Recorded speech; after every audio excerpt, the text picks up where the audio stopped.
Amreli Mahuva road પર બેફામ દોડતી કારે અનેક વાહનોને હડફેટે લીધા, એકનું મોત, 4 ઇજાગ્રસ્ત.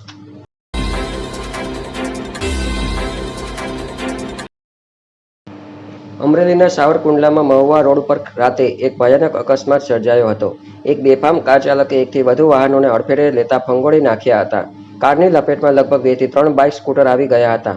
ઘટનાને પગલે એક મહિલાનું ઘટના સ્થળે જ મોત નીપજ્યું હતું, જ્યારે અન્ય 4 લોકોને પણ ગંભીર ઇજા પહોંચી હતી.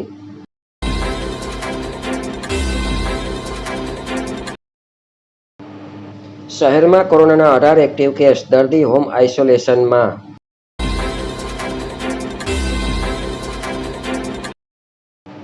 75 પરિવારની વસ્તી ધરાવતા આ નાનકડા ગામે 47 જેટલા આઈએએસ, આઈપીએસ આપ્યા, જેમાં 4 તો સગા ભાઈ.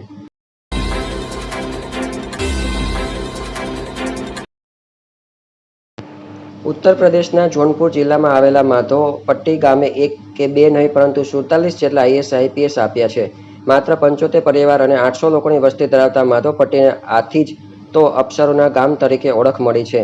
આ ગામના આઈએએસ અને આઈપીએસ અફસરો ઉત્તર પ્રદેશ અને બીજા રાજ્યોમાં સેવા આપે છે. એટલું જ નહીં, આ ગામના સંતાનો ભાભા ઇન્સ્ટિટ્યૂટ અને વિશ્વ બેંકમાં અધિકારી તરીકે ફરજ બજાવી ચૂક્યા છે. જે પણ સનદી પરીક્ષા પાસ કરીને ઉચ્ચ અધિકારી બનવા ઈચ્છે છે, તેમના માટે આ ગામ રોલ મોડેલ સમાન છે.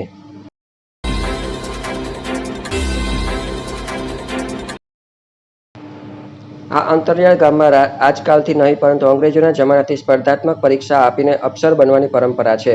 પ્રાપ્ત માહિતી મુજબ ઈસવીસન 1914માં માધોપટ્ટી ગામના યુવક મુસ્તફા હુસેને અંગ્રેજોએ અધિકારી તરીકે પસંદ કર્યો હતો. 1947માં દેશ આઝાદ થયા પછી 1952માં માધોપટ્ટી ગામના ઇન્દુપ્રકાશસિંહે સંધિ અધિકારી બન્યા હતા.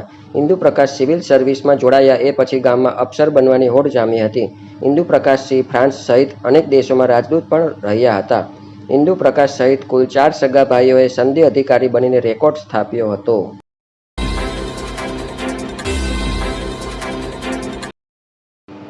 મહારાષ્ટ્ર ચૂંટણીમાં ફ્રોડ થયું, બિહારમાં મેચ ફિક્સિંગ થશે: રાહુલ.